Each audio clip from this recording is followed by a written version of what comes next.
الحمدللہ وحدہ والصلاة والسلام علی من لا نبی بعدہ اما بعد قال النبی صلی اللہ علیہ وآلہ وسلم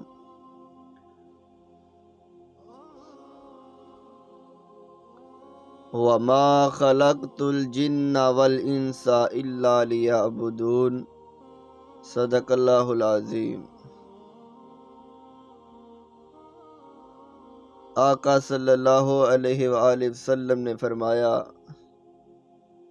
کہ اللہ تبارک و تعالی نے جنوں اور انسانوں کو اپنی عبادت کے لیے پیدا کیا ہے۔ اب سوال یہ پیدا ہوتا ہے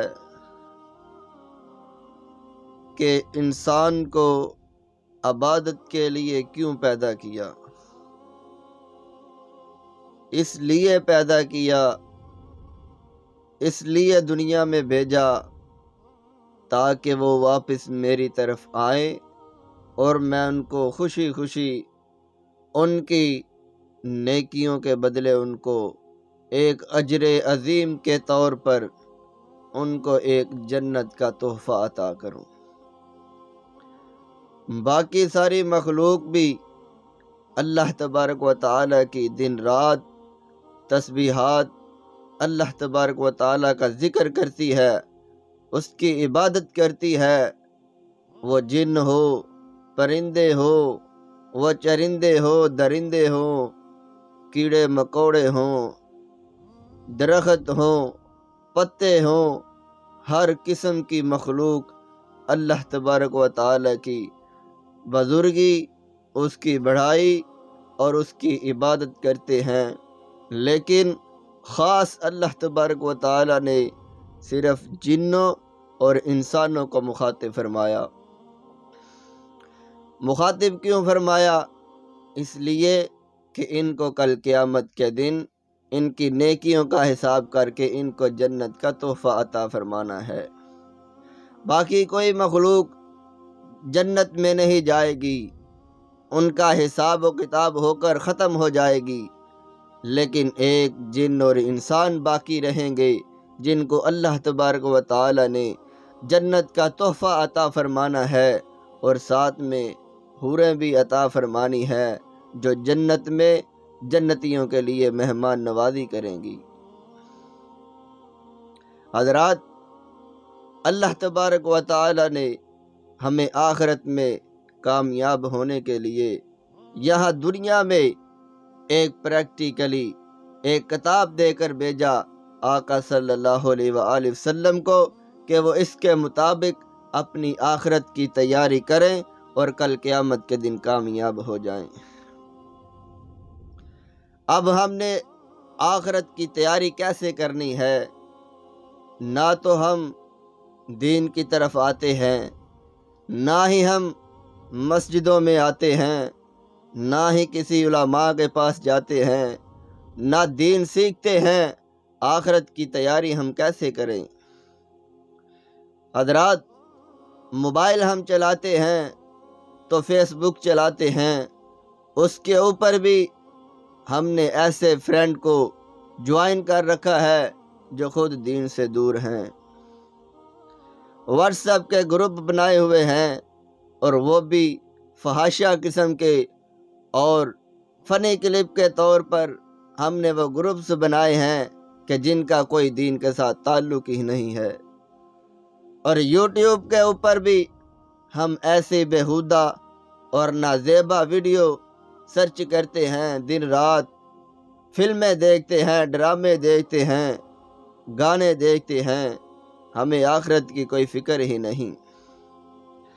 صحابہ اکرام تو دن رات اللہ تبارک و تعالیٰ کا قرآن کریم، اللہ کی کلام قرآن کریم کو سیکھنے کے لیے دن رات مسجد نبوی میں ہی اپنا گزر بسر کیا کرتے تھے۔ ان کو کھانے پینے کی کوئی ہوش نہیں ہوتی تھی، صرف آخرت کی فکر ہوتی تھی۔ لا الہ الا اللہ پڑھ لیا، اس پر عمل کرنے کے لیے وہ آقا صلی اللہ علیہ وآلہ وسلم کے پاس دن رات وہاں رہا کرتے تھے۔ آج ہم ایک ہفتہ کے بعد جمعہ پڑھنے کے لیے بھی تیار نہیں، حالانکہ اللہ تبارک و تعالی نے قرآن کریم کے اندر ارشاد فرما دیا، یا ایہا الذین آمنوا اذا نودی للصلاۃ من یوم الجمعۃ فاسعوا الی ذکر اللہ وذروا البیع۔ اللہ تبارک و تعالی نے فرمایا 8 دن کے بعد، 7 دن کے بعد ایک دن آتا ہے جمعے کا، ہفتے کے بعد ایک آدھا گھنٹہ اللہ کی رضا کے لیے، دین سیکھنے کے لیے تو آ جاؤ۔ فرمایا تجارت چھوڑ دو، 7 دن میں نے آپ کو مہلت دی، آپ جتنا مرضی کاروبار کریں، لیکن ایک ہفتہ کے بعد صرف جمعہ کے لیے فرمایا تجارت کو چھوڑ دو، اللہ کے ذکر کی طرف آ جاؤ، اللہ کا دین سیکھ لو۔ صحابہ اکرام رضی اللہ تعالی عنہ کو یہ مقام اور مرتبہ ایسے ہی نہیں مل گیا۔ ابو ہریرہ رضی اللہ تعالی عنہ آقا صلی اللہ علیہ وآلہ وسلم کے پاس ایسے بیٹھا کرتے تھے، ایسے بیٹھا کرتے تھے، کوئی کھانے کی فکر نہیں تھی، کوئی پینے کی فکر نہیں تھی۔ بھوک کی وجہ سے 2-3 دن گزر گئے، بھوکے بیٹھے رہے، کسی سے مانگ کر بھی نہیں کھایا، اور ان کے اوپر غشی طاری ہونے لگی۔ لوگوں نے سوچا شاید ان کو کوئی بیماری ہوگی جس کی وجہ سے بے ہوش ہو چکے ہیں۔ آقا صلی اللہ علیہ وآلہ وسلم کو پتہ چلا، ابو ہریرہ رضی اللہ تعالی عنہ سے پوچھنے لگے، اے ابو ہریرہ کیا ماجرا ہے، کیا تجھے کیا ہوا؟